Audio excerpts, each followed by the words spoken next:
Olá para você que acompanha a programação aqui do Canal do Boi. São 7 horas e 59 minutos, horário de Brasília, sexta-feira, dia 10 de março de 2023. Tá no ar mais uma edição do Bom Dia Produtor, com imagens ao vivo de Curitiba, no Paraná. Nesse momento, o céu na cidade curitibana está nublado e a previsão para hoje, peço aí para nossa produção rodar o TP para mim, por favor.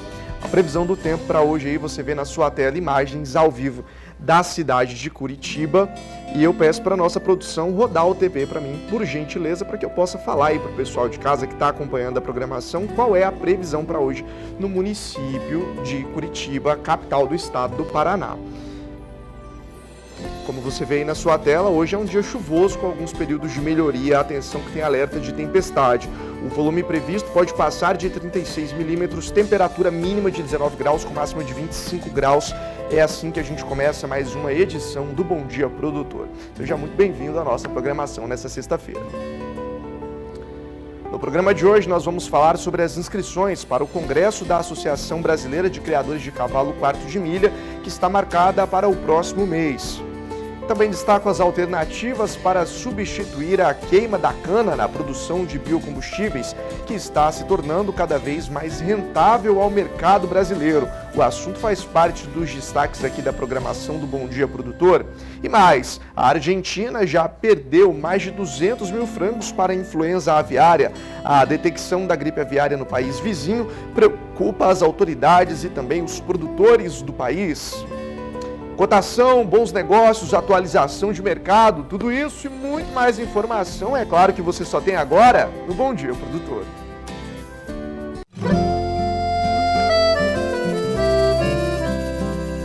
Acorda que o galo já cantou e o sol já vem fazer brotar mais um novo dia.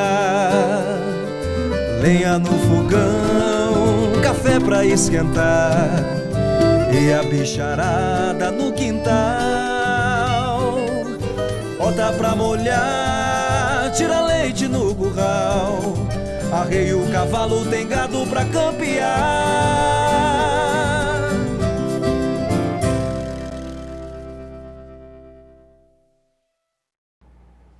São 8 horas e 2 minutos pelo horário de Brasília. Bom Dia Produtor está no ar. Lembrando a você que o programa está sendo transmitido ao vivo pelas nossas redes sociais. No Facebook somos Canal do Boi e no nosso portal canaldoboi.com. Começamos o programa de hoje com destaques da nossa capital federal. O Ministério das Relações Exteriores informou que o presidente Luiz Inácio Lula da Silva vai viajar à China no final do mês de março. Quem traz os detalhes é a repórter Flávia Rabelo. Flávia, bom dia para você. Olá, bom dia. Ainda no aguardo da decisão sobre o embargo das exportações para a China. O Ministério da Agricultura confirmou nesta quinta-feira que o ministro Carlos Fávaro vai integrar a comitiva do presidente Lula, que visita o país asiático no fim do mês. Eu falei com a Embaixada da China nesta semana e confirmei que a agenda da comitiva do agronegócio ainda está sendo fechada. Mas é certo que esse deve ser o setor com maior número de representantes na viagem brasileira. Lembrando que a China é o maior parceiro do Brasil nas importações e exportações de produtos, principalmente as commodities agrícolas, como a carne e também os minérios. Na próxima semana, nós trazemos mais detalhes dessa agenda internacional. Bom dia e boa sexta-feira a todos. De Brasília, Flávia Rabelo. Vamos agora para a cotação do boi gordo com a apuração da Scott Consultoria. Lembrando a você que são preços para uma boiada comum, à vista e livres de fundo rural. A gente sempre começa pela região sudeste. Eu já destaco para vocês os preços com queda de R$ 3,00 no Triângulo Mineiro. Os números aparecem aqui na tela. Essa queda no Triângulo Mineiro deixa a arroba cotada em R$ 251,00, como você aí de casa pode observar. Também tem queda de R$ 2,50 no Triângulo Mineiro. Aliás, perdão, no sul do estado de Minas Gerais, essa queda de R$ 2,50, fazendo com que o preço mínimo da arroba seja de R$ 246,50. As demais praças não apresentam variação. Barretos e Araçatuba permanecem em R$ 271,00. Belo Horizonte vem a R$ 236,50, como você de casa aí pode observar na tela. Também o sul de Minas teve alteração, o norte permanece intacto a R$ 239,50, Rio de Janeiro R$ 254 e o Espírito Santo vem a R$ 234,50. Saindo do sudeste brasileiro, nós vamos para o sul do nosso país. Destaco para você que houve alta de R$ 3,00 no noroeste do Paraná. Essa alta faz com que o valor referência fique na casa dos R$ 269. Diferente das outras praças que aparecem aqui na tela e não registram alteração para hoje. O oeste de Santa Catarina está cotado a R$ 279. Já no Rio Grande do Sul, a região oeste tem o preço pago pelo quilo em R$ 8,65. Pelotas vem com o valor de R$ 8,75. Lembrando a você de casa que são preços para uma boiada comum, à vista e livres de fundo rural. Caminhando para o centro-oeste do Brasil, a gente entra na nossa primeira tela e aqui eu mostro para você como fica o cenário para Goiânia. O valor da arroba está em R$ 244,50, sem registro de mudança, assim como o sul do Goiás também permanece em R$ 244,50. Cenário diferente para o estado de Mato Grosso do Sul. Campo Grande tem alta de R$ 3,00, chegando a R$ 259,00 no seu valor de referência. Dourados não teve alteração, permanece a R$ 259,00. Por fim, Três Lagoas teve uma alta aí de R$ 5,00, chegando então ao valor de R$ 259,00, como você aí na tela também pode observar. Saindo de Mato Grosso do Sul, a gente vai para o Mato Grosso, na segunda tela do Centro-Oeste, mostro para você como fica a situação lá no estado mato-grossense, com queda de R$ 3,00 no norte. Região norte com essa queda registra o valor da arroba em R$ 231,50. As outras praças também não registram variação. Cuiabá vem a R$ 236,50, o Sudeste e o Sudoeste a R$ 239,50. Nordeste do Brasil, e assim a gente dá sequência nas nossas telas, não apresentando variação. Alagoas, R$ 276,00, o oeste da Bahia vem a R$ 246,00, o sul da Bahia R$ 244,50 e o oeste do Maranhão R$ 224,50. Para terminar, a gente segue para o norte do Brasil e assim vamos encerrando com queda de R$ 4,00 em Paragominas, no Pará. Arroba em R$ 240,50. Acre e Redenção em Marabá não registram variação. O Acre vem a R$ 210, Redenção R$ 220,50, Marabá R$ 224,50. Sudeste de Rondônia, R$ 219,50, o sul do Tocantins, R$ 224,50. Por fim, tem queda aí de R$ 4,00 no sul do Tocantins para que esse valor de 224 seja registrado. Já no norte, o valor da arroba permanece a R$ 231,50, número que permanece intacto aí, como você já observa na nossa programação há alguns dias. São 8h07, horário de Brasília. Você vai ver agora como fechou a cotação do Bezerro Nelore ontem com a apuração da Scott Consultoria.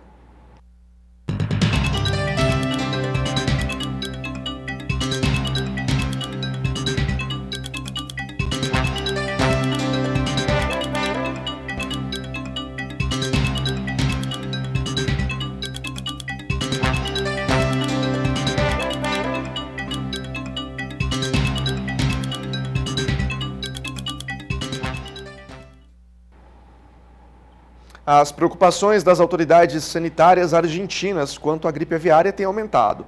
O clima de tensão se intensificou depois que uma granja na região de Rio Negro perdeu 200 mil frangos devido à doença. De São Paulo, informações com Walter Puga Júnior. A perda de 200 mil frangos numa granja na região de Rio Negro realmente preocupa as autoridades argentinas. Por quê? Porque existem diversos vírus da influenza aviária que causam a gripe. E um dos mais comuns e preocupantes é o H5N1, como lembram as autoridades argentinas. Essa variante, é sempre bom lembrar, costuma ser mais agressiva entre as aves. Resumindo, pelo menos 200 mil frangos morreram numa granja na província de Rio Negro, a 1.000 quilômetros de Buenos Aires aproximadamente. E, lógico, acendeu um alerta das autoridades argentinas. A informação foi confirmada pelo Serviço Nacional de Saúde e Qualidade Alimentar da Argentina. O que ocorreu? Bom, foi confirmada a morte de pelo menos 200 mil aves, né? Além de mais de 20 mil galinhas afetadas pelo vírus causador da gripe numa outra granja localizada na região de Mar del Plata. Segundo o prefeito Miguel Petrício, entre os 200 mil frangos mortos na granja de Rio Negro, estão aqueles que morreram em decorrência do vírus, mas também aqueles que foram abatidos para cumprir aí as exigências sanitárias. Conforme a Senasa, o Serviço de Fiscalização da Argentina, ao ser confirmado que pelo menos um frango está infectado com o vírus, é preciso abater todas as aves que estão na mesma granja, além de jogar todos os ovos fora. Devido aos casos de gripe aviária no país, a Argentina já perdeu o status de nação livre da doença, o que afeta, lógico, as exportações do país, pelo menos temporariamente. Ficam suspensas, né? Conforme as autoridades sanitárias da Argentina, até o momento não foram comprovados riscos para os seres humanos, mas eles existem. Agora, a situação não está preocupante só na Argentina, não. O Uruguai confirmou 70 mortes de animais por gripe aviária recentemente. A área onde as galinhas e aves selvagens foram encontradas mortas já foi isolada. O Ministério da Agricultura do Uruguai informou já na semana passada que 70 animais, entre galinhas e aves selvagens, morreram em decorrência da gripe aviária. Bom, segundo informações do Ministério da Agricultura uruguaio, as aves foram encontradas mortas num estabelecimento familiar na cidade de San Gregório de Polanco. Como medida protocolar, o Ministério isolou a área num raio de 5 quilômetros. Para sua informação, desde janeiro deste ano, aliás, o Ministério da Agricultura do Uruguai já restringiu a circulação de aves no país, adotou medidas como suspensão de eventos que envolvem animais, sejam concursos de pássaros, de cantos, assim como outras regiões também da Argentina já suspenderam esses eventos. Aliás, Rio Grande do Sul, Santa Catarina e Paraná também suspenderam eventos que tenham, de alguma maneira, aves. Tudo isso para evitar que ocorra aí mais problemas do que já existem causados pela gripe aviária. De olho na informação, sempre atento, aumente a vigilância. Walter Puga Júnior, de São Paulo. A BR-227, que liga Curitiba ao porto de Paraná, foi novamente interditada na madrugada desta quarta-feira. Segundo o DENIT, Departamento Nacional de Infraestrutura de Transportes, o trecho agora se encontra comprometido. As informações com Mauro Andrade. A BR-277 é a principal rodovia que liga a capital paranaense, Curitiba, ao porto de Paranaguá. Esta mesma rodovia já teve a interdição do tráfego de veículos no final do ano passado por conta dos deslizamentos de terra. Porém, neste momento, a interdição deve ter maiores impactos na economia do Estado. Esta é a análise de Agide Meneghetti, ele é presidente da Federação da Agricultura do Paraná. Segundo ele, o bloqueio da rodovia já traz impactos significativos no escoamento da safra de soja, justamente no pico da colheita e quando o Estado tem perspectiva de bater recordes de produção. A fila de caminhões deve provocar atraso no embarque, aumentando os custos da estadia do navio ficar atracado no porto, aguardando para ser carregado. Meneghetti acrescenta ainda que este custo é cobrado em dólar e será pago pelo produtor rural. E como a rodovia não tem data prevista para ser liberada, algumas cooperativas do Estado já estudam a possibilidade de fazer o escoamento da safra pelo Porto de Santos, em São Paulo, ou pelo Porto de São Francisco, em Santa Catarina, ainda que o frete fique mais caro. De Londrina, no Paraná, Mauro Andrade. Bom, o Brasil anuncia aí o crescimento do PIB, mas o agronegócio não colaborou com o aumento, principalmente por conta da estiagem que atingiu o sul do país e o Mato Grosso. A afirmação é do economista da Federação da Agricultura do Rio Grande do Sul, Antônio da Luz, que também afirma que neste ano a economia deve desacelerar. O IBGE divulgou recentemente o Produto Interno Bruto, o PIB brasileiro de 2022. O resultado foi um crescimento de 2,9%. Conforme o economista-chefe da Federação da Agricultura do Rio Grande do Sul, a Farsul, Antônio da Luz, o resultado veio em linha com as expectativas da federação. Fechamos o ano de 2022 com um crescimento de 2,9%. Aliás, a nossa projeção no relatório da Farsul, divulgado no final do ano passado, era essa mesmo, 2,9%. Foi um ano de forte crescimento econômico. puxado pelo setor de serviços, muito pela recuperação da toda a pandemia, o varejo, o comércio mais aberto em 22, na comparação com 21, mas também é bem verdade que nós tivemos muitos estímulos para o crescimento econômico no ano passado, aliados à responsabilidade fiscal. Nós tivemos, por exemplo, o saque extraordinário do 13º, nós tivemos o Auxílio Brasil robustecido, nós tivemos a antecipação do 13º para aposentados, e dentre outras medidas que trouxeram um crescimento econômico maior com responsabilidade fiscal. Afinal de contas, 2022 nós fechamos também com superávit primário. Então foi um ano de crescimento econômico, com responsabilidade fiscal e com uma inflação descendente, com um emprego ascendente, um ano que talvez venhamos a sentir saudade em seguida. O agronegócio não colaborou com o resultado do último ano, por ter fechado em queda de 1,7%, por conta das estiagens em parte do Brasil e que também afetou concorrentes, como os Estados Unidos, Europa e Argentina. Luz aponta ainda que a previsão é de desaceleração da economia em 2023 e o aumento da inflação. O agronegócio ele não contribuiu positivamente para o PIB em 2022, o que é uma coisa rara. Geralmente somos nós que puxamos o PIB. Mas infelizmente no sul do Brasil, Rio Grande do Sul, Santa Catarina, Paraná e sul do Mato Grosso do Sul, nós tivemos uma estiagem muito forte. E essas estiagens nesses estados fizeram com que o desempenho do nosso setor fosse menor. Agora, para 23, a perspectiva é exatamente oposta. Nós deveríamos ter um baixo crescimento econômico. O Brasil está desacelerando a economia, está fazendo uma política fiscal absolutamente temerária, que vai gerar inflação. O que está sendo feito pelo governo federal vai gerar inflação, inclusive inflação de alimentos. É bom a gente já ter isso no radar desde agora, e o presidente e o governo talvez culpem o mercado, o Banco Central, aquilo, mas é responsabilidade deles, que estão gastando mais do que estão arrecadando, fazendo políticas fiscais expansionistas num momento inadequado. Isso, ao invés de trazer crescimento econômico, traz decrescimento econômico. Quem não viu isso no tempo da segunda metade do segundo governo Lula e do governo Dilma? Quem é que não viu isso? A gente sabe aonde essas coisas terminam. Então, nós fechamos 2022 com um otimismo muito grande em termos da nossa economia, mas infelizmente para 2023 a nossa perspectiva é de crescimento econômico baixo, inflação alta e a necessidade de manter os juros altos justamente por uma inflação que está em elevação. E está chegando o período de inscrições e reservas de baias para o Congresso da ABQM, a Associação Brasileira de Criadores de Cavalo Quarto de Milha.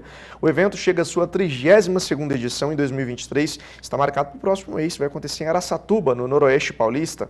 Informações com Gustavo D'Angelo. As inscrições e reservas de baias para o 32º Congresso Brasileiro do Quarto de Milha começam no dia 15 de março. E esta edição está com uma vantagem muito bacana. Eu explico.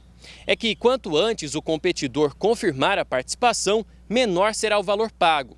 Isso porque a ABQM está utilizando pela primeira vez uma tabela dinâmica de valores. A entidade também já divulgou a programação completa de cada modalidade e as informações das categorias, além das respectivas premiações. O que não é novidade é o valor milionário do total de prêmios oferecidos pela ABQM. Superando 2022, a quantia garantida chega a mais de R$ 2.600.000, que serão divididos por cada categoria de acordo com as comissões de modalidades. E o melhor, se a receita com as inscrições for maior que a premiação garantida, esse valor aumenta. Todas as informações do Congresso estão disponíveis em abqm.com.br. De Araçatuba, São Paulo, Gustavo D'Angelo. E a partir da semana que vem, a Genética BR traz uma novidade para você, produtor, que está buscando qualidade e genética de excelência. Confira o recado de Gabriel Borges.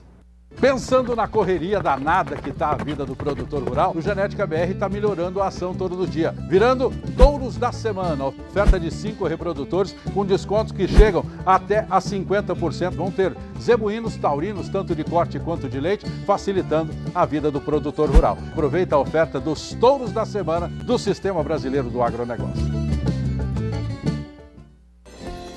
Participe do Bom Dia Produtor enviando as suas dúvidas e sugestões no nosso número de WhatsApp 67998631001. No próximo bloco você confere as ofertas da Ricardo Nicolau Leilões. Não perde. Até já. Bom Dia Produtor está de volta, agora com imagens ao vivo de Gramado, no Rio Grande do Sul. Nesse momento, o céu está claro e a previsão é de sol, alternando com pancada de chuvas e possíveis trovoadas. O volume previsto é de 10 milímetros, temperatura mínima em 16 graus e a máxima em 30 graus. 8 horas e 22 minutos, horário de Brasília. Está na hora da nossa análise de agronegócio. Hoje, João Pedro Cuti Dias fala sobre alternativas mais sustentáveis para a produção de biocombustíveis. No Brasil, a fabricação de etanol a partir do milho tem ganhado força. O nosso país foi um dos pioneiros na produção de biocombustíveis. Com etanol, o Brasil tinha uma boa tradição, um bom histórico na produção de etanol também. Depois da década de 70, o etanol entrou na matriz energética brasileira, inicialmente substituindo aqueles aditivos que eram para evitar a explosão precoce da gasolina, o tetraetileno de chumbo, esses produtos extremamente cancerígenos que foram substituídos pelo etanol. E aí hoje chega até 27% de etanol na gasolina. Porém, basicamente o etanol vem da cana. A cana é a grande fornecedora de matéria-prima para a produção de etanol. Surgiram nos últimos anos algumas alternativas, não só do caldo, do mosto, do caldo que sai da cana, é possível produzir o etanol. Também é possível produzir o etanol a partir da palha que fica no campo. E é um volume expressivo que fica de palha, 15, 16 toneladas por hectare, depois da colheita mecânica, já que hoje está proibida a queima da cana. Então, essa é uma tecnologia que o Brasil começou, tá ainda incipiente, faltam melhores enzimas para agilizar o processo de fermentação dessa palha, porém é uma tecnologia que já está em fase industrial, ou seja, tem empresas produzindo etanol a partir de cana, que é o etanol 2G, segunda geração. Esse etanol recebe um preço especial no mercado internacional por causa da pegada de carbono dele, ou seja, nós aproveitamos uma palhada que está no solo e transformamos em biocombustível. O que cresceu muito no Brasil nos últimos anos foi a produção de etanol a partir de milho, especialmente no Mato Grosso, que é o grande produtor de milho brasileiro. O americano produz muito etanol a partir de milho, tanto é que ele consome quase que 1/3 da produção de milho americana é usada na produção de etanol. Aqui no Brasil, a previsão para o próximo ano é de 6 bilhões de litros, é um número expressivo. Tem 21 plantas operando ou em fase final de construção, produzindo etanol a partir do milho. Nós vamos precisar de 14 milhões de toneladas de milho para produzir esse volume de etanol. Do subproduto da produção de etanol, nós temos um farelo proteico, que tem mais ou menos 20% de proteína, então ele tem um preço que 50% em média em relação ao farelo de soja, e que ele é uma alternativa muito importante na alimentação, especialmente de bovinos em confinamento, uma fonte de proteica de valor expressivo. Acontece que hoje essas plantas estão instaladas basicamente no centro-oeste brasileiro. Começam a aparecer novas alternativas de outros grãos, inclusive no Rio Grande do Sul, por exemplo, a partir de outros cereais que poderiam ser fermentados e produzir o etanol. E a construção de uma usina de etanol no Rio Grande do Sul foi tema da Expo Direto Cotrijal em Não Me Toque. Sobre esse assunto, a nossa equipe conversou com o coordenador de fomento da ABS Bios, Fábio Júnior Benim. Fábio, como que vai funcionar essa usina de produção de etanol de trigo no Rio Grande do Sul? Então, a ABS Bios identificou aqui no estado uma oportunidade muito grande no que diz respeito à utilização de trigo para um novo negócio, que é sim a transformação desse grão em etanol. O estado é um estado que cultiva no verão mais de 7 milhões de hectares com culturas como soja e milho, e no inverno ocupa muito pouco dessa área com cereais de inverno. Olhando para essa oportunidade, essa capacidade que nós temos de produção de matéria-prima, e entendendo que o trigo é uma fonte de matéria-prima segura para um projeto dessa envergadura, a empresa anunciou no ano passado então a construção de um complexo industrial que utilizará trigo para a produção de etanol. Então esse trigo vai ser adquirido regionalmente, será transformado dentro de um processo industrial na indústria e transformado então em etanol. Qual que é a capacidade de moagem que essa usina vai ter quando ela entrar em operação? Podemos dizer moagem também, no caso do trigo? Exatamente. Tecnicamente falando de uma etapa importante do processo, é sim a moagem do grão, para que depois ele seja transformado em etanol dentro de alguns processos químicos no processo industrial. O projeto ele está no momento em fase de engenharia, definição de tamanho, layout de planta, definição dos fornecedores de tecnologia. Isso deve ser finalizado em mais 2 ou 3 meses, para que a partir do segundo semestre desse ano já se iniciem as obras, terraplanagem, contratação das empresas para a construção do complexo industrial. O período previsto de obra é de aproximadamente 12 a 14 meses, talvez 15 meses, então nós imaginamos que a planta esteja operando já com produção de etanol a partir de trigo no final de 2024. Isso coincide com a safra de trigo de 2024. Tá certo. E em relação a essa produção de etanol, a usina tem como finalidade produzir etanol, mas tem subprodutos. Quais subprodutos vão sair dessa usina? Exatamente. O principal produto, naturalmente, é o etanol, né? Hoje, se nós fizermos uma proporção do que é gerado a partir de 1 tonelada de grãos de trigo, nós chegamos em torno de 400 litros de etanol, 300 quilogramas de DDGS, tecnicamente é assim que se fala, um derivado importante do processo de transformação desse grão em etanol. O DDGS é uma base importantíssima que vai ocupar um espaço no mercado aqui para a produção de rações animais, então ele será destinado para alimentação animal, como hoje se faz com o DDGS de milho, né, no centro-oeste do Brasil. E além do etanol e do DDGS, ainda existe a produção de CO2 durante o processo de fermentação. Esse CO2, dentro da tecnologia que está sendo avaliada para a implementação, ele será capturado e terá uma destinação industrial também. Olha só, o Brasil tem elevado a sua produção de trigo nos últimos anos, o negócio ficou melhor, pode-se dizer, na cadeia produtiva e o produtor ficou mais interessado. Vocês acreditam numa elevação ainda mais profunda dessa produção de trigo, em especial no Rio Grande do Sul? Com certeza, Fabiano. Por quê? Se nós olharmos para a área de cultivo de verão, como eu comentei há pouco, nós trabalhamos tranquilamente aí com mais de 7 milhões de hectares. No inverno, nós ocupamos essa área talvez com 2 milhões de hectares com cereais de inverno, prioritariamente o trigo, que ocupa mais de 1,5 milhão de hectares.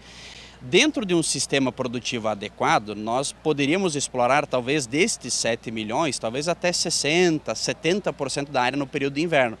Então nós estamos falando aqui de um potencial, tranquilamente, de utilizarmos talvez do estado mais 2 milhões de hectares com potencial para produção de trigo, sem que isso desrespeite em nada o manejo adequado das lavouras. Naturalmente, isso depende de um fator muito importante, que é liquidez para esse produto. Nos últimos anos, o que se percebeu foi um movimento de mercado onde se teve condições de produzir trigo de qualidade, ter mercado comprador, ter liquidez, e automaticamente isso traz para o produtor segurança em cultivar o trigo no inverno.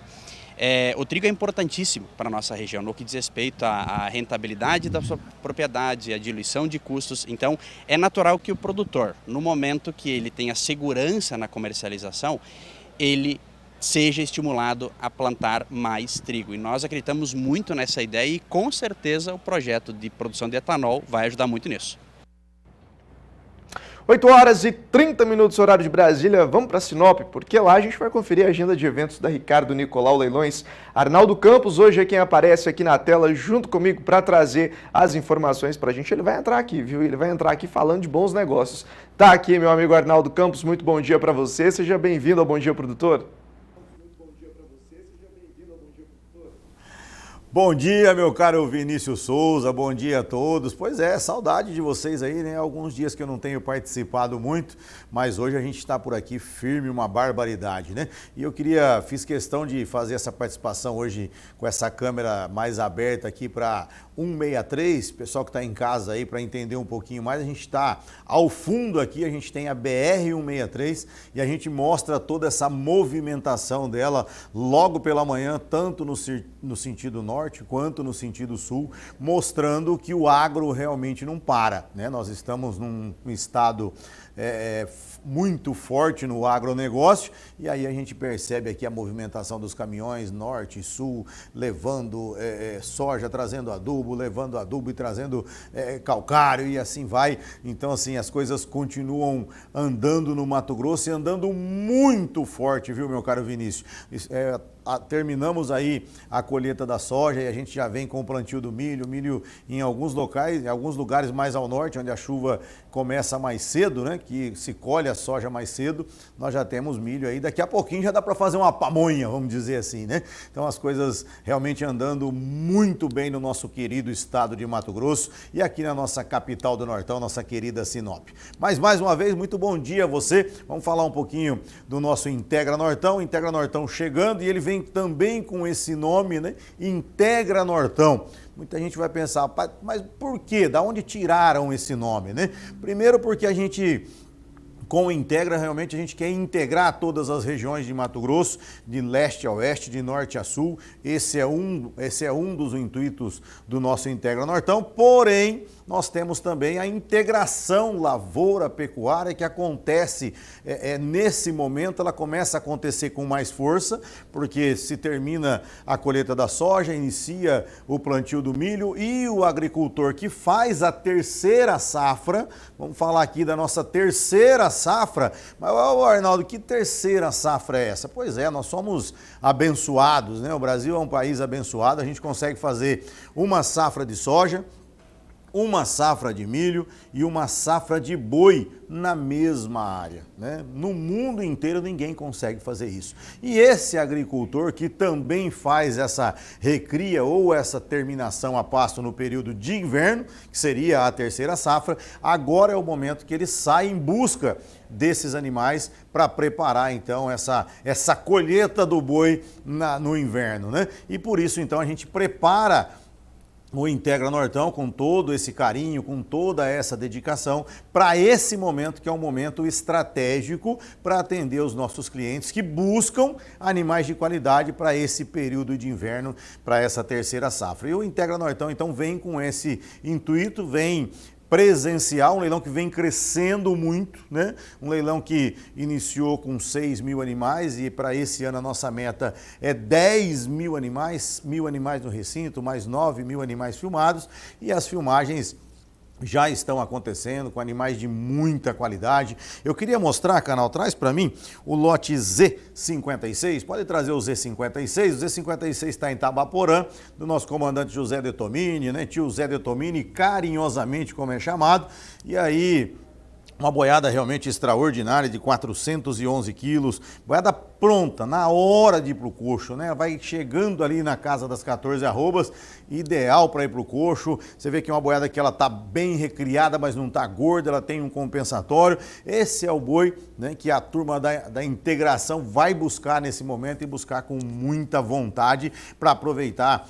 essa pastagem de inverno que a gente tem com fartura no Mato Grosso por conta da integração, né? Então não deixe de visitar lá o nosso site, já vai se preparando, já vai vendo os lotes que estão disponíveis lá. Lembrando e reforçando que o nosso leilão é no dia 19 de março, então nós estamos aí há pouco mais de uma semana do nosso evento, um evento presencial, né? Um evento presencial que nós temos aí público presente lá no recinto da Crinorte, a Crinorte que é nossa parceira, né? A parceira que vai também realizar daqui a poucos dias no mês de abril aí a Norte Show, uma das maiores feiras do Brasil, acontece aqui em Sinop e nós estaremos lá no recinto da Crinorte com cerca de 10 mil animais filmados no recinto. Eu quero aproveitar o ensejo que nós estamos no município de Itabaporã, ao lado do tio Zé Detomini, e agradecer e mandar um abraço a todos os munícipes de Itabaporã. Tenho grandes amigos por lá e nós temos uma oferta interessante lá de Itabaporã esse ano.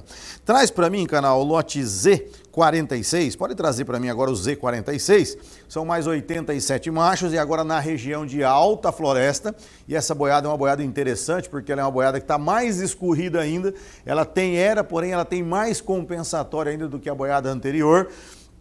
Então é muito interessante uma boiada dessa, né? Porque você vai comprar uma carcaça pronta para você colocar realmente peso, colocar carne nela e aproveitar o desempenho de um garrote desse, né? Então esse é o lote Z46 na região de Alta Floresta. Tem gado mais jovem também? Tem. Traz para mim o Z43 agora, pode trazer. Lote Z43.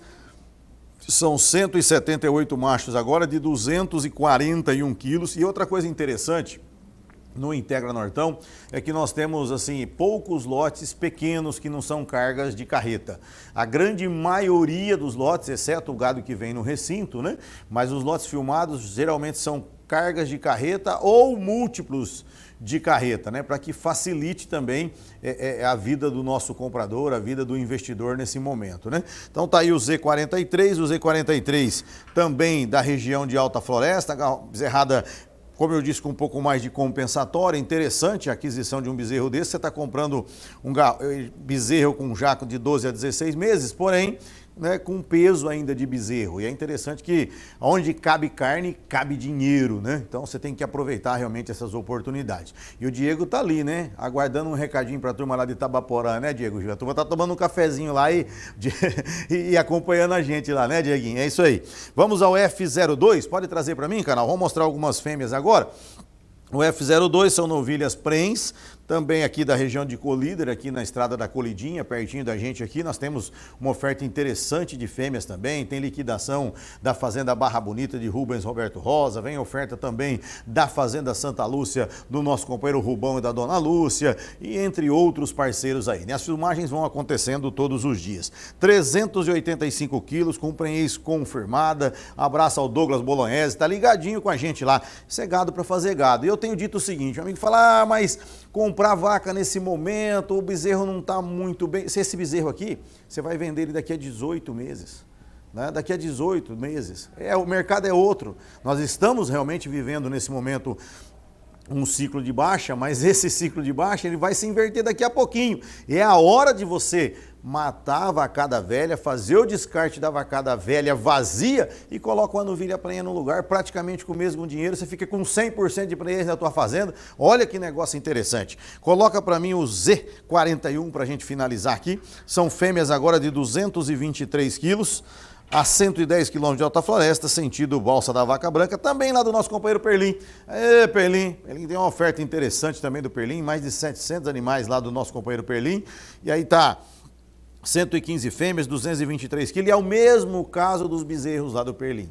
É um gado que tem muito compensatório, esse gado vai de 12 até 18, né? Um sobreanão forte, com pouco peso. Isso é interessante para quem compra, né? Você tem um quilo mais barato, você tem um compensatório muito grande, e aí você acaba favorecendo o negócio para o comprador, né? É importante esse lote de fêmeas aí a 110 quilômetros de Alta Floresta. Bom, são algumas das ofertas que a gente mostrou aqui. No decorrer do dia de hoje, as filmagens vão acontecendo, as imagens vão chegando e a gente vai apresentando isso, né, para o amigo de casa já ir entendendo um pouco. Mas o que eu gostaria mesmo é de reforçar novamente o convite a você de casa, lembrando que o Integra Nortão é no dia 19 de março, né, 19 de março, com a transmissão pela manhã do Agrocanal. Nós entraremos às 11 horas, horário de Brasília, pelo Agrocanal, com a apresentação dos animais, com a apresentação dos nossos parceiros. O Adriano Filho vai conduzir uma entrevista aí de manhã com os amigos que estiverem presentes lá no nosso recinto. A partir das 14 horas, horário de Brasília, a gente faz a migração para o Canal do Boi e aí sim a gente inicia a batida do martelo, né, com esses 10 mil animais dentro do Canal do Boi a partir das 14 horas, horário de Brasília. Então não deixe de participar. Realmente é um leilão balizador de preços do estado de Mato Grosso, é um leilão que vem para integrar, né, todos os compradores e vendedores, integrar todas as regiões de norte a sul, de leste a oeste, como eu disse, e num momento importante, né, que a colheita da soja já passou, o plantio do milho já está se encerrando e o produtor então já está com a cabeça preparada para a terceira safra, que é a safra de boi, nesse processo de integração lavoura-pecuária, né? Anote na sua agenda, meu caro Vinícius, 19 de março, com transmissão do Agrocanal pela manhã, Canal do Boi pela tarde, 10 mil animais no nosso Integra Nortão. Mais informações? Visite o nosso site www.ricardonicolaulailões.com.br. Abraço a você, Vinícius, muito obrigado, um bom dia. Valeu, meu amigo, obrigado pela sua participação no Bom Dia Produtor, ótimo dia para você, boa sexta-feira, bom final de semana, bons negócios. Vai daí com a Ricardo Nicolau Leilões. Por aqui são 8 horas e 41 minutos, horário de Brasília, tá na hora de falar de previsão do tempo. É com a Júlia Marques no Agroclima. Júlia, bom dia.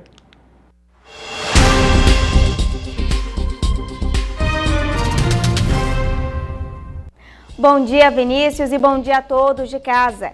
A chuva fica mais intensa no centro-oeste nesta sexta-feira, com destaque para o sudoeste de Mato Grosso e oeste de Mato Grosso do Sul.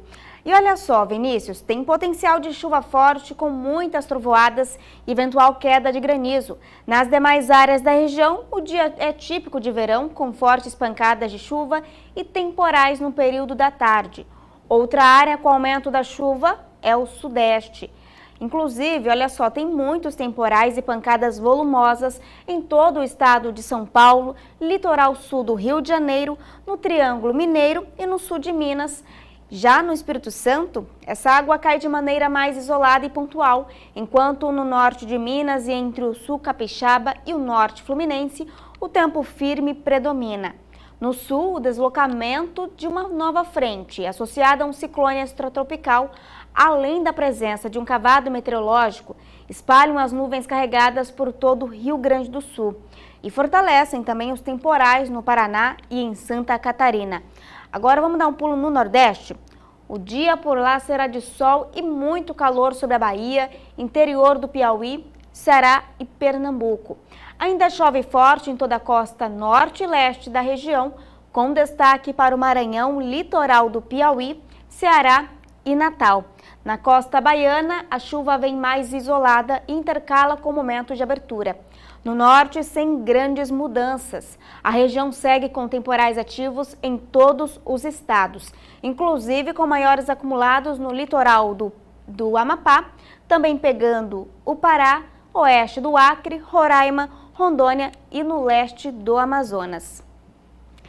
Por enquanto é isso, Vinícius, mas daqui a pouco eu volto com mais destaques da previsão.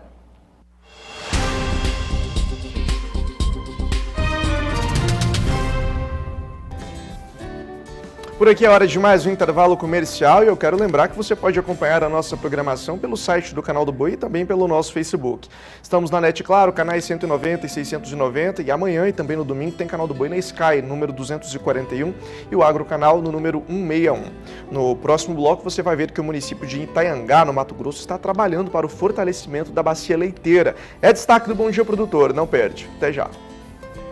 Estamos de volta com Bom Dia Produtor e aí na sua tela você vê imagens ao vivo de Cuiabá, capital do Mato Grosso. Nesse momento o céu está claro, né? E para hoje a previsão é de sol, alternando com pancada de chuvas e possíveis trovoadas. O volume previsto é de 10 milímetros com temperatura mínima de 23 graus e a máxima de 33 graus.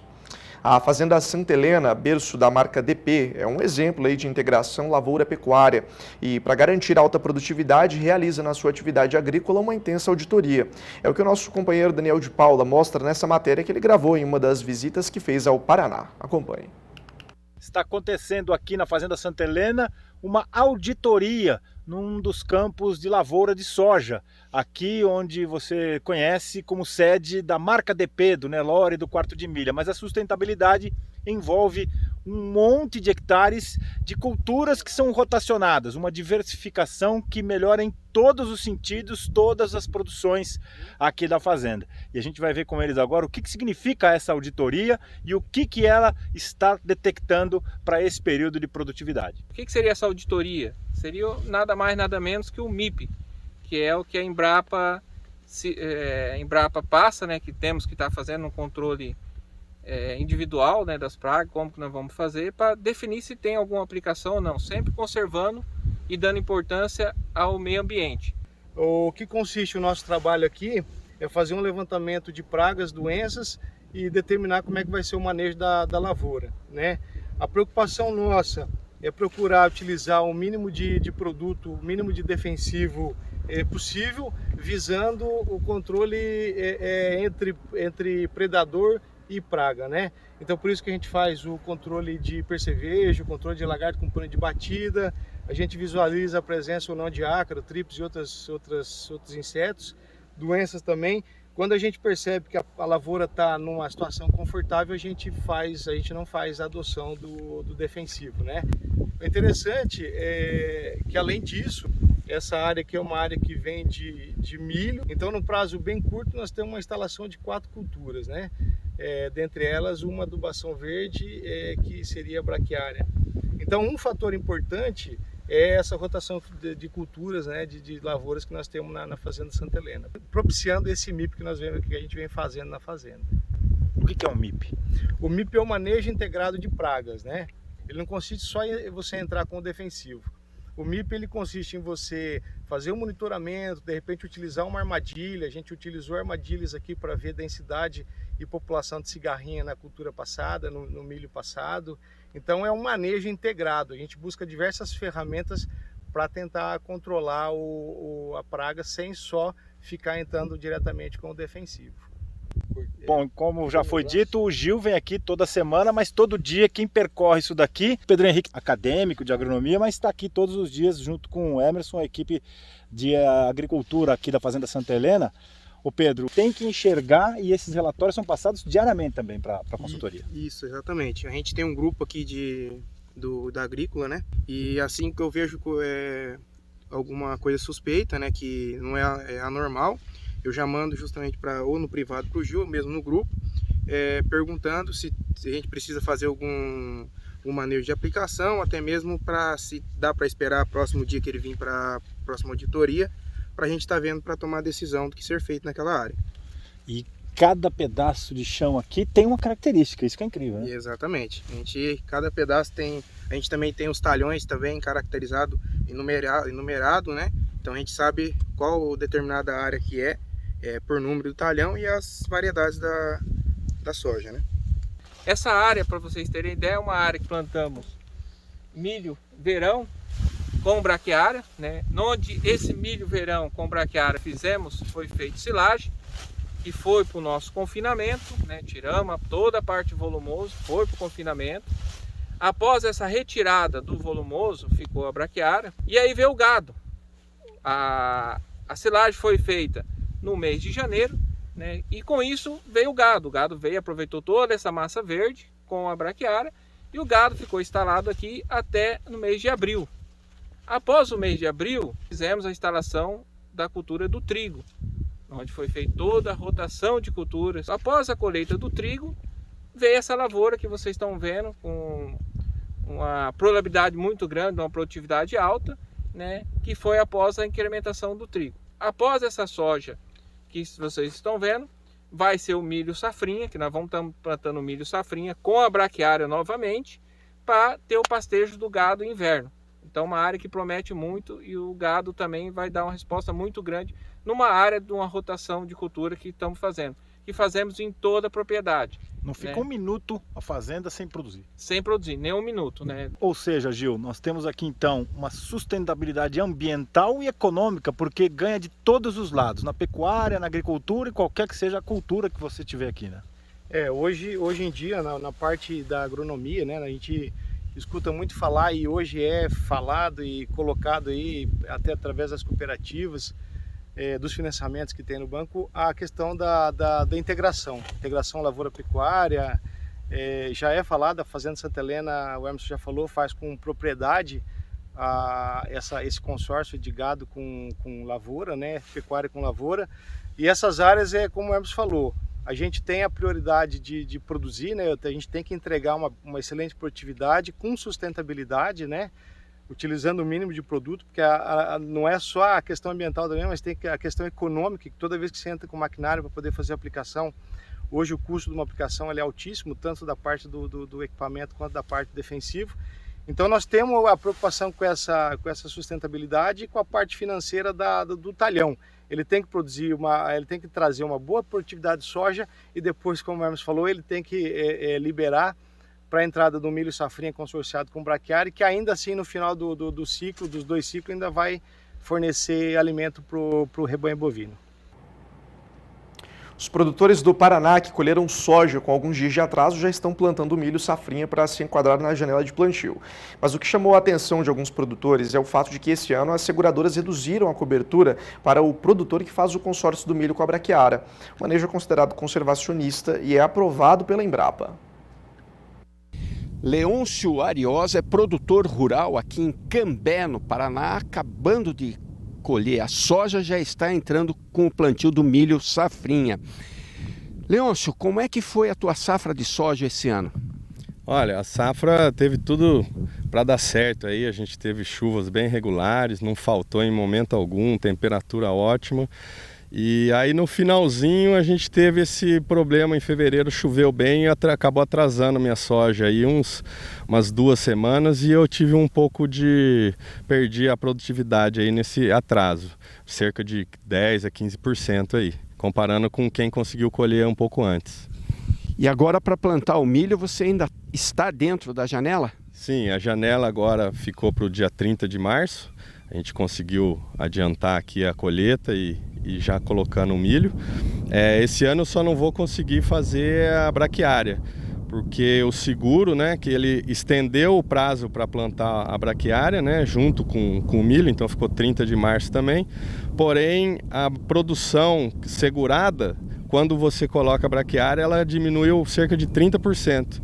Aí eu não pago nem meu custo. Então esse ano eu resolvi, né, tirar a braquiária, que eu estou plantando o milho até um pouco tarde, para segurar aí, né, se tiver algum problema nesse inverno aí, eu conseguir com o seguro honrar as contas, né? O plantio do milho safrinha com a braquiária é um manejo recomendado pelos técnicos. A quantidade de palha que a braquiária deixa no terreno traz benefícios para o solo.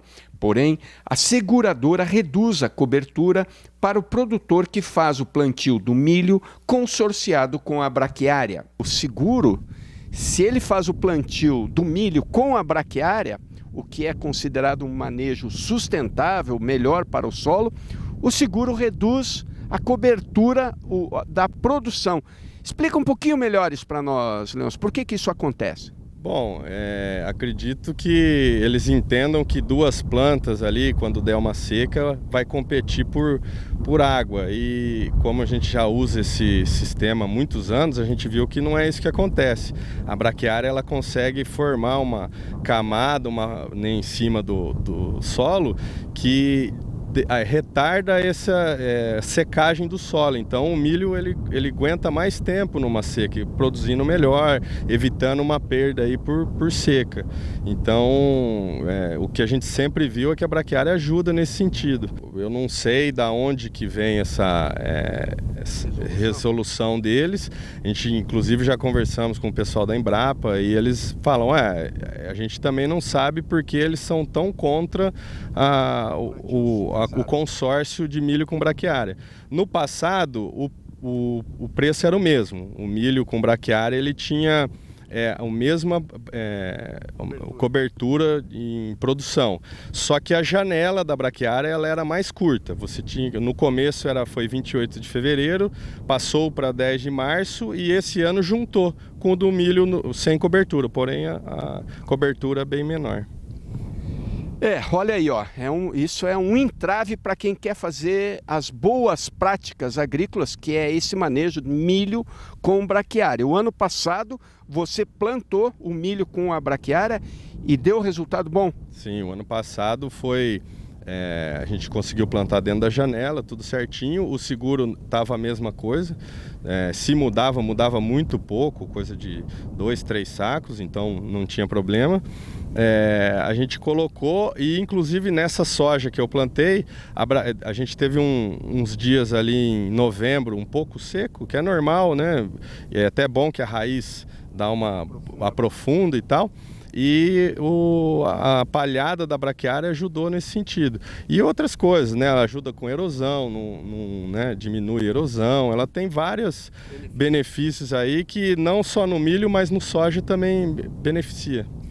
Ok, Leôncio, obrigado aí pelas informações e desejo boa sorte aí no teu plantio do milho e colheita do milho safrinha no próximo ano. Beleza, obrigado vocês aí, falou. Então é isso, olha aí pessoal, a seguradora entrando com uma determinação aí que não é muito, tecnicamente não é bem o que a gente vê no campo. O plantio do milho safrinha com a braquiária é uma técnica já consagrada e que traz benefícios para o solo, principalmente em anos de estiagem. Então talvez esteja na hora do pessoal rever essa resolução. De Cambé, no Paraná, Mauro Andrade. E no Mato Grosso, o município de Itaiangá, que tem o maior assentamento agrário do país, agora trabalha para o fortalecimento da bacia leiteira. A reportagem é de Valdir Pacheco.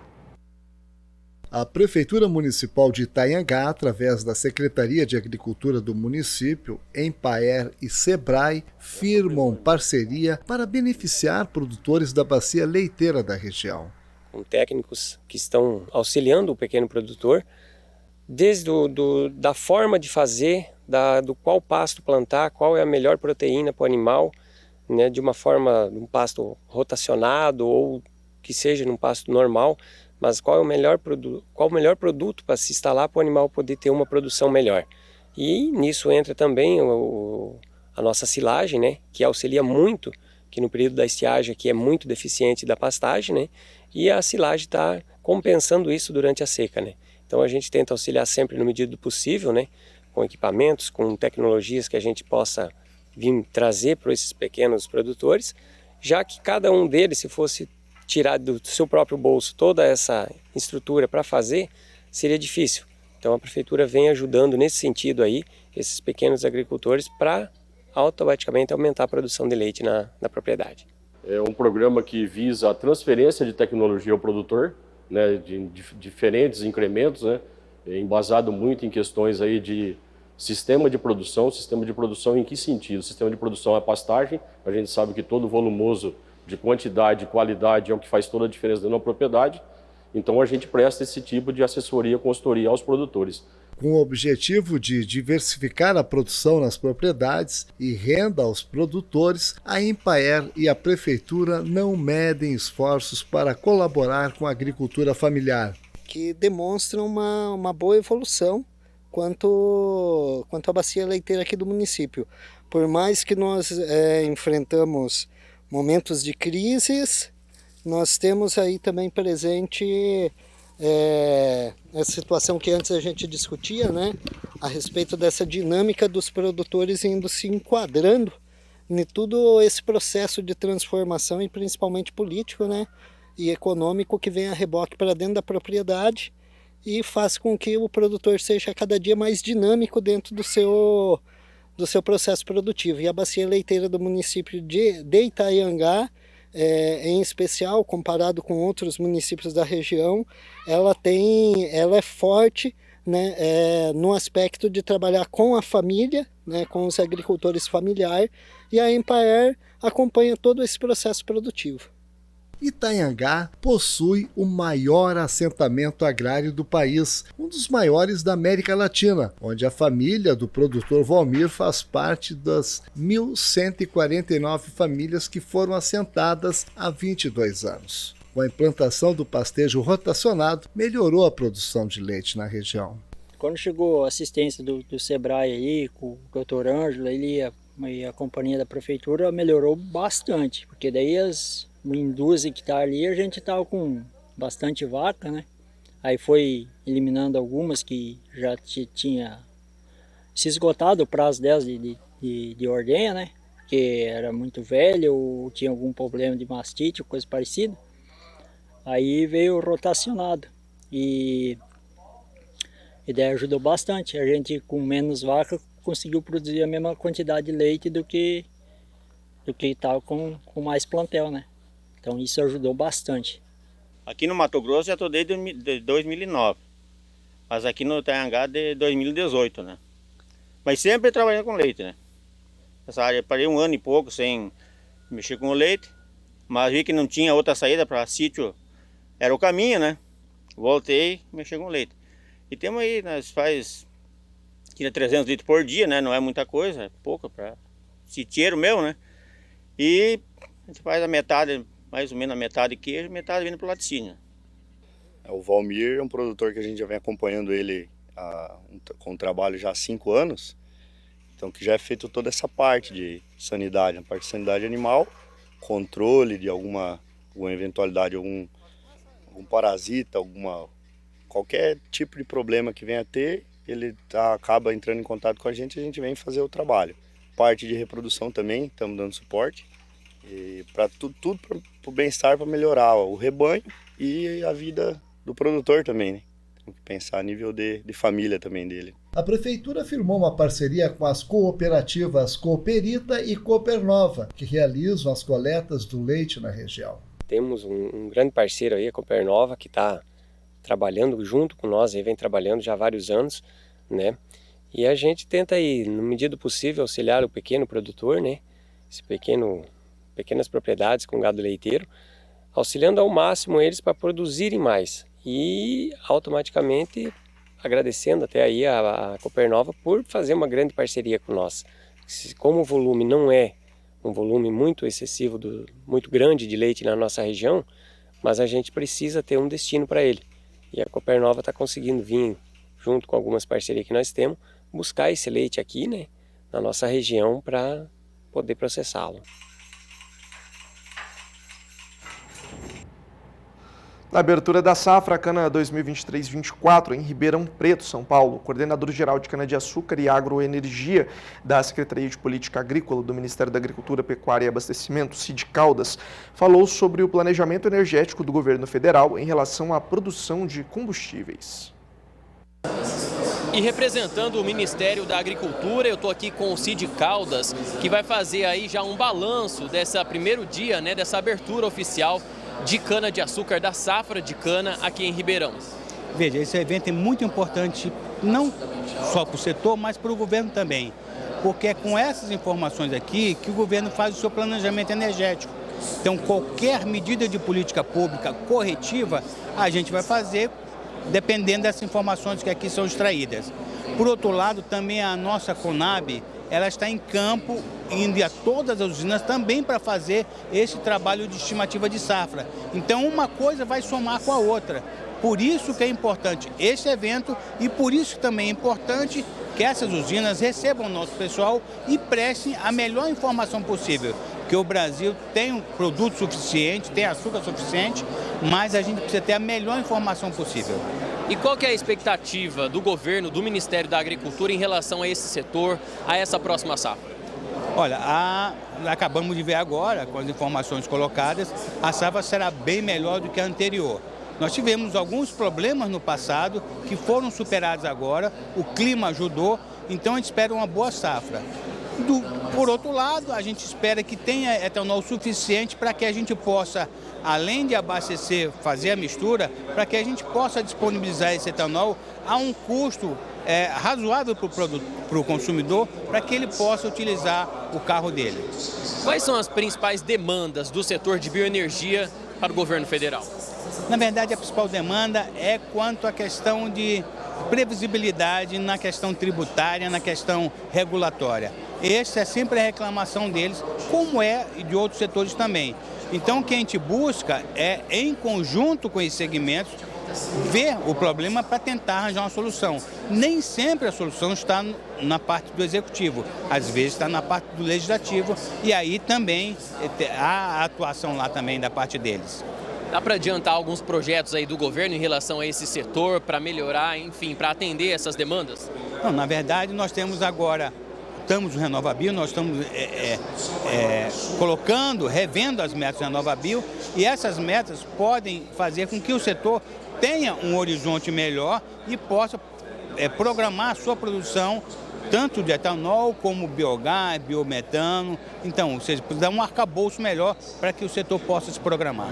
Tá certo. Cid Caldas, representando o Ministério da Agricultura, aqui direto da abertura de safra de cana 2023-2024. De Ribeirão Preto, São Paulo, Gustavo D'Angelo. Participe do Bom Dia Produtor enviando as suas dúvidas e sugestões ao nosso número de WhatsApp 67998631001. Estou esperando sua mensagem, manda para cá seu nome, a cidade onde você está falando, que a gente vai exibir aqui na tela do Bom Dia Produtor. No próximo bloco você acompanha destaques do portal de notícias do Canal do Boi e também as movimentações do mercado financeiro. Não perde, até já. Bom Dia Produtor está de volta, agora com imagens ao vivo de Piracicaba, em São Paulo. Nesse momento, céu nublado e a previsão é chuvas ao longo do dia, com alguns períodos de melhoria. O volume previsto pode passar de 24 milímetros, então atenção aí para o risco de tempestades. Temperatura mínima de 21 graus e a máxima de 30 graus. Em fevereiro, as exportações de carne bovina processadas em in natura atingiram 695 milhões e 200 mil dólares e mais aí de 152 mil toneladas. Vamos ao vivo até a redação do Canal do Boi para saber as informações com a Elaine Silva. Elaine, bom dia para você. Vinícius, esse levantamento representa uma queda de 29% nas receitas e de 16% em volume em relação ao mesmo período do ano passado. A queda, no entanto, reflete apenas parcialmente a suspensão das exportações para a China, cujos resultados poderão ser mais visíveis no mês de março. China, Estados Unidos, Chile, Egito e Hong Kong continuam sendo os principais países exportadores. Vinícius, além deste destaque no portal de notícias do Canal do Boi, há uma matéria super importante sobre a influenza aviária que causou a morte de 220 mil frangos na Argentina. Também destacamos a venda a preço fixo do capão de Angico e também os nossos podcasts, Sessão de Cinema, Agroclima e Agrodinheiro. Vinícius, encerra aqui a minha participação desejando a todos um ótimo final de semana.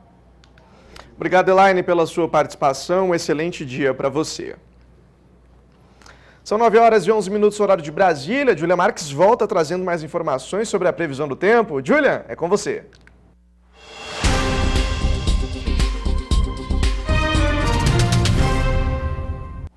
Estou de volta, Vinícius. E os destaques desta sexta-feira são calor e o tempo seco no estado gaúcho. Rio Grande do Sul segue seco, com queda na umidade relativa do ar e uma onda de calor, especialmente no interior do estado. Inclusive, a região da fronteira oeste está em atenção para as temperaturas de 37 graus no meio-oeste gaúcho. Inclusive, o Serviço Nacional de Meteorologia alerta sobre mais essa onda de calor no estado gaúcho. A tendência é que a umidade em solo tem queda de 10 pontos percentuais nas primeiras camadas, fator que agrava ainda mais a situação de estiagem que o Rio Grande do Sul presencia. Enquanto isso, nas áreas do leste paranaense e de Santa Catarina, uma frente fria atua provocando chuva forte, com potencial de transtornos na faixa leste dos dois estados. No centro-oeste, as chuvas estão sendo benéficas neste momento para as áreas produtoras de algodão no estado goiano. Por outro lado, no estado de Mato Grosso, a chuvarada acaba diminuindo o ritmo das colheitadeiras e plantadeiras. Já em Mato Grosso do Sul, o plantio do milho está mais de 30 pontos percentuais atrasados em relação ao ano passado, de acordo com a FamaSul. Agora, com o tempo mais aberto, a condição é de avanço das plantadeiras em campo no estado. Enquanto isso, o Nordeste brasileiro é a região com maior número de incêndios neste ano de 2023, com seus 1.767 focos desde o dia 1º de janeiro, um aumento aí de 82% se comparado com o mesmo período do ano passado. A chuva prevista para a semana que vem avança sobre o sertão nordestino e oeste baiano. Inclusive, ela é aguardada pelos produtores baianos que já registram grandes déficits hídricos. No sudeste, um corredor de umidade, calor e aproximação de uma frente fria acabam intensificando a chuva pelo estado de São Paulo. A previsão de volumes em torno dos 40 e 60 milímetros entre o centro-norte paulista, Triângulo Mineiro e o sul de Minas.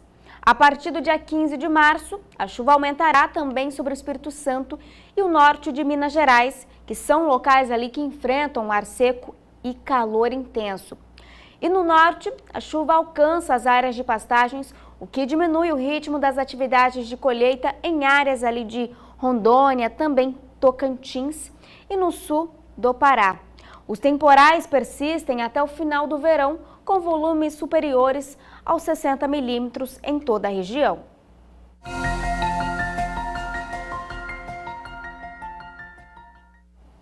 E agora chegou a sua vez aqui no Agroclima.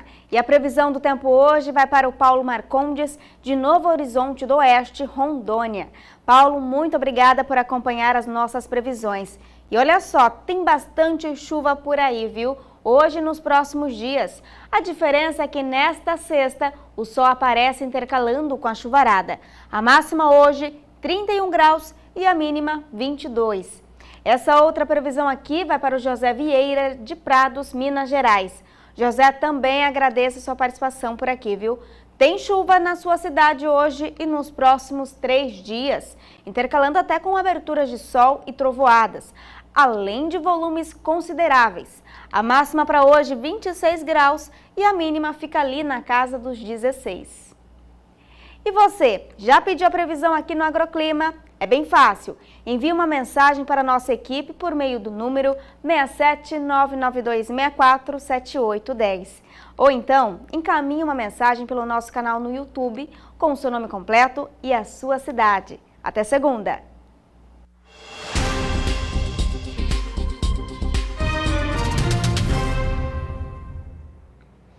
Valeu, Julian. Obrigado pela sua participação aqui no Bom Dia Produtor.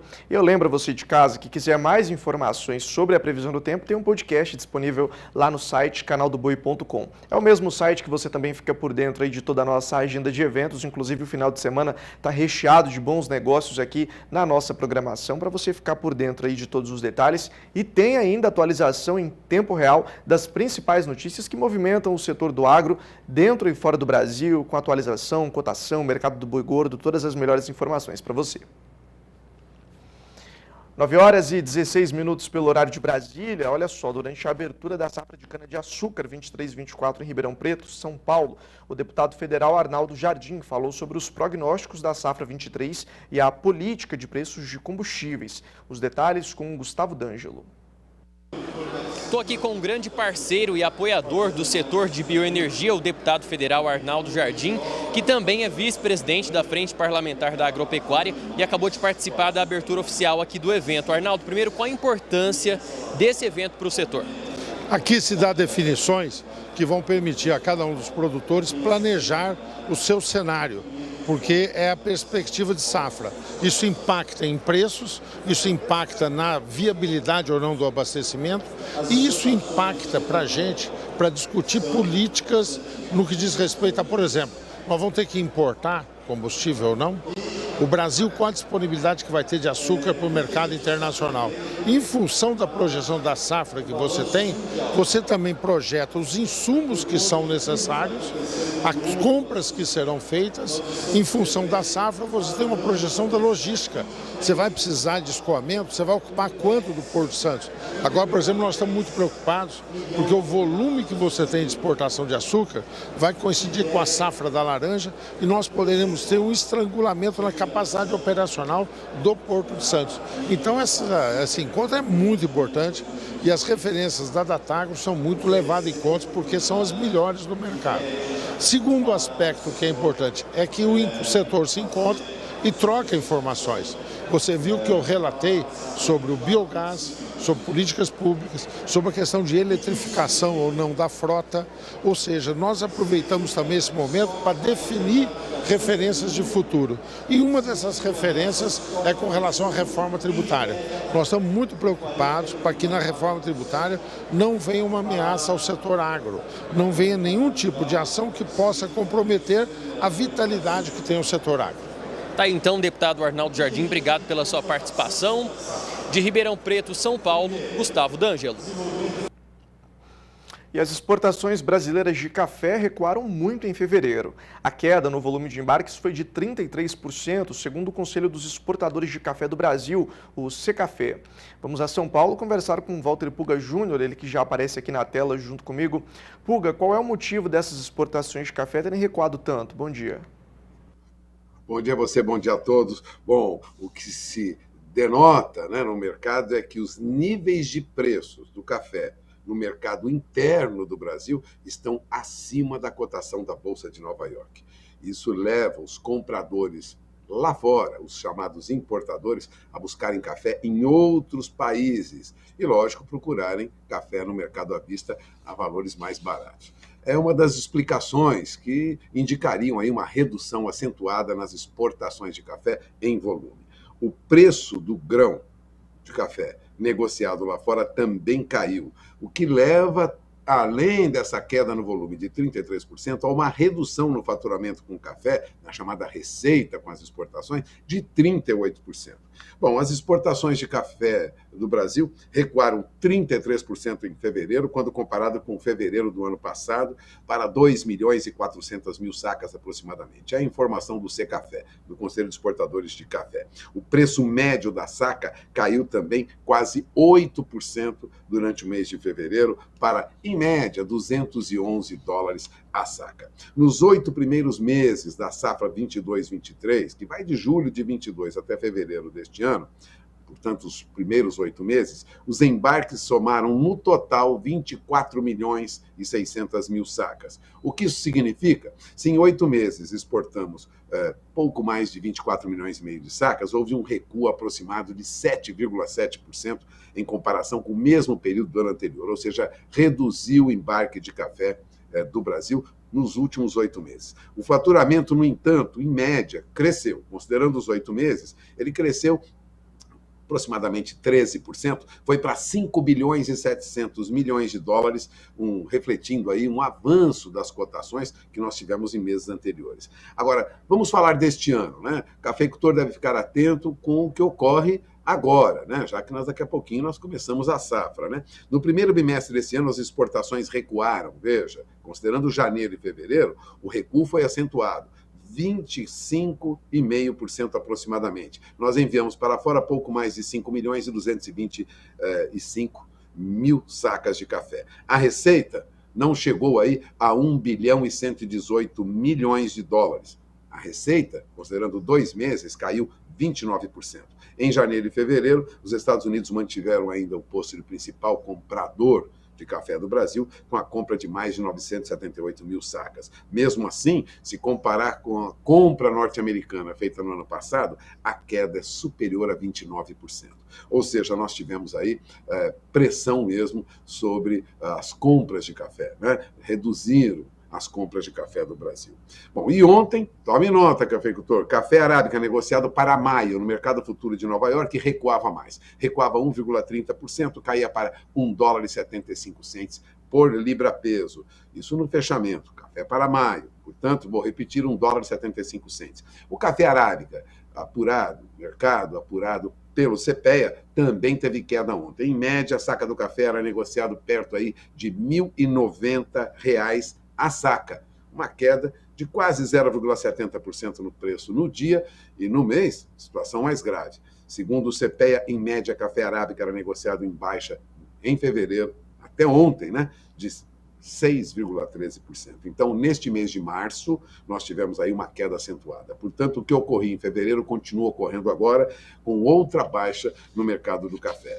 A demanda interna, segundo o jornal Valor Econômico, para variedade Conilon segue firme. Segundo dirigentes de empresas, o ritmo das exportações deve ser retomado a partir da chegada da próxima safra de arábica, agora em 2023, que começa a partir de maio, como se sabe. Café está sob pressão e importador procura café em outros países.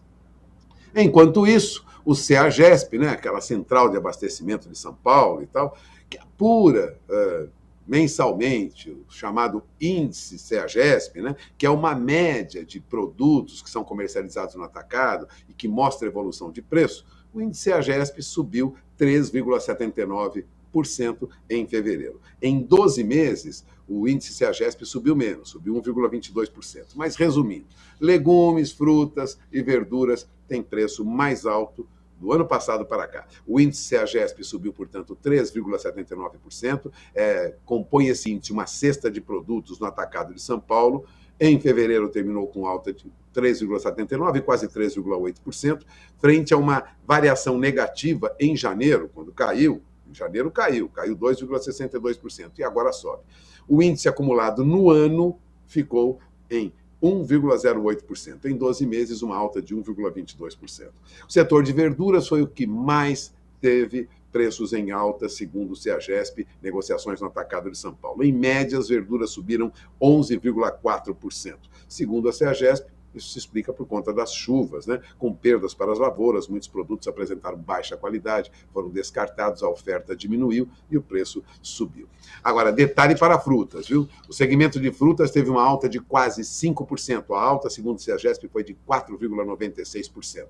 Dos 47 itens que compõem a análise do CEAGESP para frutas negociadas no atacado, mais da metade, 55%, apresentaram aumento de preço. Agora, o que subiu mesmo foi a uva, que subiu 42,5%, a manga Palmer subiu em 38,5% aproximadamente, e a manga Tommy subiu mais de 30%. Os legumes, em geral, tiveram alta média de 3,35%.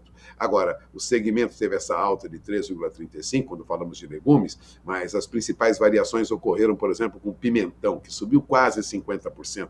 A cenoura subiu quase 39% em média. E os preços no atacado do pepino japonês subiram pelo menos 34%. É uma alta acentuada, ainda considerando 12 meses, a alta é de 1,22% quando falamos de frutas, legumes e verduras, dados do CEAGESP apurados em São Paulo, a maior central de abastecimento da América Latina. Por isso, é uma boa referência para quem está distante de São Paulo e vê os preços oscilando aí. Agora são 9h25, horário de Brasília. Antes de encerrar, Vinícius, eu gostaria de falar um pouco sobre o dólar, porque o dólar agora há pouco abriu de novo, veja bem, em alta, hein? Ontem o dólar teve uma alta leve, ficou na faixa de 5,14, né? Ainda o mercado, os operadores têm olho para os gastos do governo, né? Para saber como o governo atual vai controlar os gastos. O orçamento é curto, os gastos são muito grandes, mas enquanto não há uma definição clara, que deve chegar até agora o final deste mês, o dólar vai oscilando muito. E hoje o dólar disparou. Agora há pouco já se aproximava de 5,17, neste momento já se aproxima de 5,18. A alta para o dólar no mercado agora é de 0,74%. O dólar tem alta forte hoje e a expectativa é de que termine o dia em alta, a julgar pelos primeiros negócios desta manhã. Lógico, volto a repetir, os analistas de mercado já estimavam nesse período uma grande oscilação.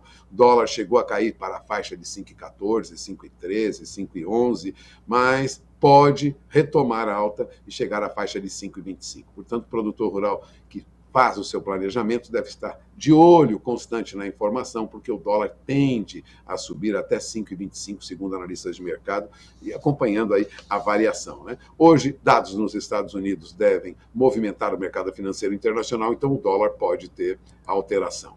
Aproveitando, né, lembrando que o dólar lá fora também tem tido uma valorização, né? O dólar não se valoriza só frente ao real aqui, não. Ontem a valorização foi leve, mas lá fora o dólar se valorizava contra diferentes moedas do mundo. Veja, ontem o dólar terminou aqui a 5,14, com uma leve alta de 0,04%, mas lá fora, veja, ele teve alta frente a outras moedas também. Subiu 0,24% frente à moeda da África do Sul, o Rand, né? E avançou também sobre o peso mexicano, né? Só recuou o dólar frente ao peso chileno, perdeu 0,82%, são os destaques dos sites financeiros nesta manhã. 9h28, horário de Brasília. Agora vamos mostrar o que ocorre com a nossa Bolsa, porque a nossa Bolsa ontem acabou recuando 1,38% à espera de dados do mercado americano. O índice Bovespa acabou sendo contaminado, né, por movimento negativo e após ajustes o índice Bovespa caiu 1,38%, patinou ali nos chamados 105 mil pontos, né? O mercado ainda tem dúvida se o Banco Central dos Estados Unidos, o Federal Reserve, vai aumentar mesmo a taxa de juros para controlar a inflação e definir aí qual esse nível de juro nós teremos lá no mercado americano. Se os dados vierem piores, eles terão de agir, afirma Fernando Bresciani. Ele é analista do End Bank.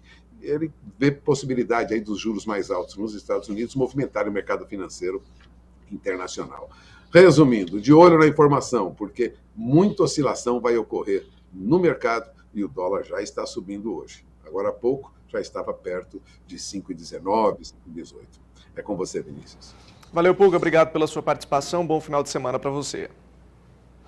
Obrigado também pela sua audiência aí, direto da sua casa. Para você, um excelente final de semana com bons negócios. Segunda-feira, 8 horas da manhã, horário de Brasília, a gente está de volta aqui no Bom Dia Produtor. Tchau, tchau.